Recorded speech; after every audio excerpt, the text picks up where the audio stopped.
Hello aspirants, this is Sarita and welcome to my YouTube channel.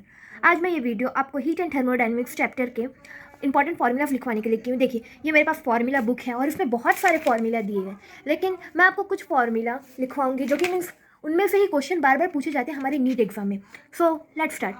तो मेरी formula book में kinetic theory of gases से start किया गया है। तो बॉयल्स लॉ में आपको ये पता रहना चाहिए कि P if direct inversely proportional to volume, means pressure is directly proportional to volume. Okay, next है यहाँ पे अपना चार्ल्स लॉ।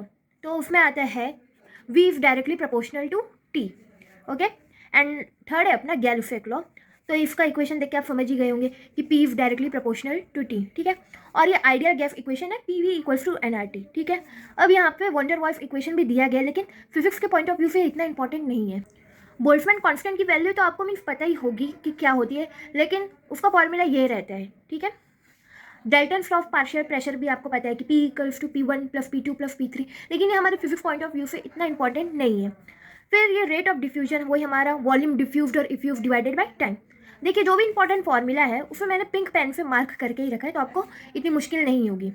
फिर मीन फ्री पाथ का क्या हो गया, total distance covered divided by number of oscillation.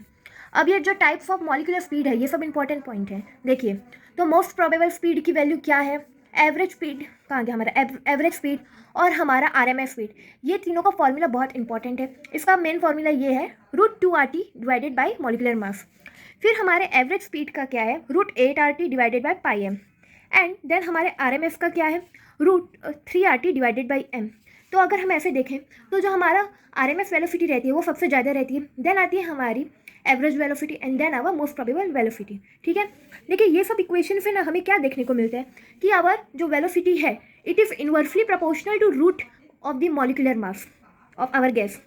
Then velocity is directly proportional to temperature, temperature का root, velocity is directly proportional to pressure का root, and it is inversely proportional to the root of the density.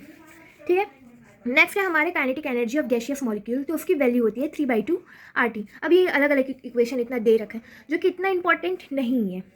अब next point आता है हमारा CP और CV। मैंने अक्सर देखा है बच्चे कंफ्यूज हो जाते हैं CP और CV के रेशियो में। तो मैं इसको मतलब तरीका बताती हूँ कि कैसे आप ये रेशियो याद कर सकते हैं। देखिए, सबसे पहले मैं आपको n की वैल्यू बताना चाहूँगी। n का मतलब होता है डिग्री ऑफ फ्रीडम, मीन्स वो कौन सी डायरेक्शन में रोटेट कर सकते हैं। ठीक है, अब देखिए CV की वैल्यू क्या होती है, जो डिग्री ऑफ फ्रीडम है डिवाइडेड बाई 2, ये हमारी CV की वैल्यू रहती है।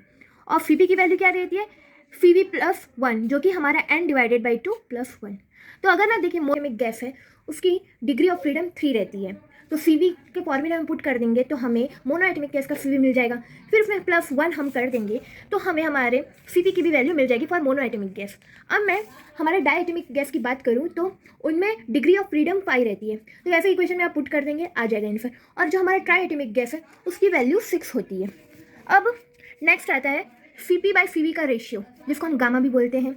और ये तो वैल्यू यहाँ पे दी हुई है, लेकिन एक ये भी रहती है 1 + 2 डिवाइडेड बाई n। ये n और कुछ नहीं, हमारा डिग्री ऑफ फ्रीडम ही है। तो ये फिर सब में वैल्यू पुट करके ये लोग ने निकाल दिया है। अब नेक्स्ट मैं इंटरनल एनर्जी की बात करूँ, ये इस बार क्वेश्चन में भी आ गया है कि n मतलब हमारा डिग्री ऑफ फ्रीडम, वो कितनी डायरेक्शन में वो जो गैस हमारी रोटेट करती है। तो ये तो आपको पता ही होगा कि मोनो एटमिक 3 डायरेक्शन, जो हमारा डायएटमिक है वो 5 डायरेक्शन, और जो हमारा ट्राइएटमिक है वो 6 डायरेक्शन। तो इंटरनल एनर्जी का फॉर्मूला क्या होता है, RT n/2, मतलब nRT/2 यहाँ पे, लेकिन n हमारे मोल के लिए नहीं, डिग्री ऑफ फ्रीडम के लिए। फिर देखिए यहाँ पे यही सारी वैल्यू पुट करके डायरेक्टली ये फॉर्मूला बना दिया गया। इतना सारा फॉर्मूला याद करने से अच्छा बस आप एक सिंपल सा फॉर्मूला याद रखेंगे तो आपके लिए वो ज़्यादा आसान होगा। अब यहाँ पे हमारे कुछ लीनियर एक्सपेंशन का फॉर्मूला है, alpha equals to delta L divided by L naught delta T। फिर हमारे ऐसे ही एरियल एक्सपेंशन का फॉर्मूला है, एंड देन वॉल्यूम एक्सपेंशन का। Alpha is to beta is to gamma is to का रेशियो क्या होता है, 1:2:3। ये एक इंपॉर्टेंट टेबल है, ध्यान से देख लीजिए। इस टेबल में आपको ये पता रहना चाहिए कि डेल्टा Q मीन्स जो हमारा हीट एनर्जी है उसकी वैल्यू कब जीरो होगी, डेल्टा U की वैल्यू कब जीरो होगी, और डेल्टा W की वैल्यू कब जीरो होगी। तो अगर जब भी एडियाबैटिक प्रोसेस होगा तब हमारे डेल्टा Q की वैल्यू जीरो होगी, और इंटरनल एनर्जी कब जीरो होगी, जब प्रोसेस हमारा आइसोथर्मल होगा। ठीक है, और जब भी हमारा means delta V equals to 0, जो हमारा वॉल्यूम डिफरेंस हो वो जीरो होगा, तब हमारा W भी जीरो होगा। ठीक है, नेक्स्ट, और ये पॉइंट एडियाबैटिक प्रोसेस में आप देख लीजिए, PV to the power gamma equals to constant, यहाँ पे गामा मतलब CP/CV रेशियो। ठीक है, अब जनरली इसमें से भी क्वेश्चन आता है तो मैंने वो एक फॉर्म में लिख के रखा है कि कैसे क्वेश्चन पूछे जाते हैं। मतलब सपोज P2 P1 की वैल्यू दे दी जाती है और V1 की वैल्यू दे दी जाती है और V2 फाइंड करने के लिए बोल दिया जाता है। तो ये एक फॉर्मूला है P2/P1 equals to V1/V2 to the power whole gamma. या तो अगर टेम्परेचर और वॉल्यूम के टर्म्स में दिया है तब हमारा ये इक्वेशन बन जाता है।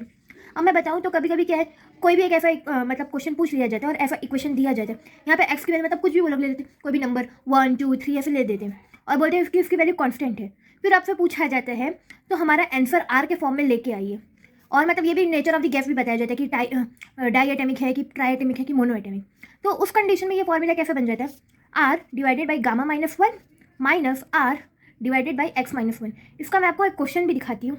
जो इक्वेशन अभी मैंने बोला वो इस क्वेश्चन पे मतलब इस क्वेश्चन में अप्लाई करेंगे तो हमारा आंसर आ जाएगा। और ये नीट 2016 में ही पूछा गया था। यहाँ पे जो भी ग्राफ आप फिर देख रहे हैं ये एक इंपॉर्टेंट ग्राफ है, ठीक है। अब नेक्स्ट आता है हमारा Carnot cycle means efficiency of engine. तो उसकी वैल्यू जनरली 1 - Q2/Q1 या फिर 1 - T2/T1। तो इसका फाइनल अगर देखेंगे तो Q1 - Q2 divided by Q1 या तो T1 - T2 divided by T1। आप बार बार इसमें इस इक्वेशन में कंफ्यूज हो जाएंगे।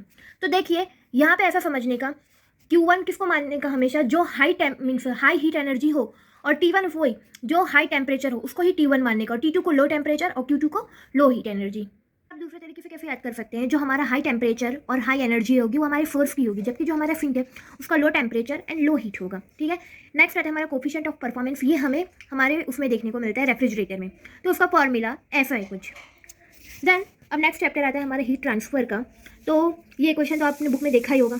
इसमें से क्या है, कभी कभी ऐसे प्रोपोर्शनलिटी का ही कुछ ऐसा क्वेश्चन पूछ लिया जाता है दैट ये जो हमारी heat energy it is directly proportional to area and inversely proportional to the thickness.